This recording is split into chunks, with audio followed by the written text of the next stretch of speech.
కొన్ని రోజులకి తన సొంత కూతురు తనతో ఉంటే అందరినీ ఒకేలా చూసుకోలేనేమో అనుకొని సింధుతాయి తన కూతుర్ని పూణేలోని ఓ ట్రస్ట్ కు పంపింది. కొన్నేళ్లు కష్టపడి ఆమె తన మొదటి ఆశ్రమాన్ని చికల్దారాలో నిర్మించింది. ఆ తర్వాత ఆమె తన ఆశ్రమాల కోసం డబ్బు సేకరించడానికి గ్రామాలు మరియు నగరాల్లో తిరగడం మొదలుపెట్టింది. కొన్నిసార్లు ఎంతో మంది పిల్లల కడుపు నింపడానికి పడే కష్టంలో చాలా సార్లు ఆమె తినడానికి భోజనం ఉండేది కాదు.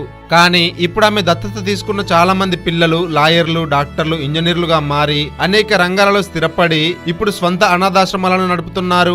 ఇవి వేలాది మంది అనాథలకు విద్య మరియు ఆశ్రయం కల్పిస్తున్నాయి. ఆమె ఎంతో మంది అనాథల భవిష్యత్తును రూపొందించడానికి అవిశ్రాంతిగా కృషి చేసింది.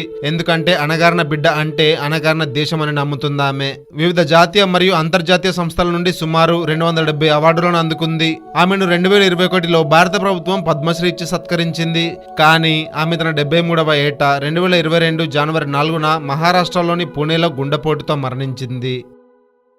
ప్రేమ, పెళ్లి, ఉద్యోగం, ఆరోగ్యం ఏ సమస్యలైనా కేవలం మీ ఫోటో మరియు చేయి చూసి ఉచితంగా జ్యోతిష్యం చెప్పబడును. ఈ కింది నంబర్ను సంప్రదించండి.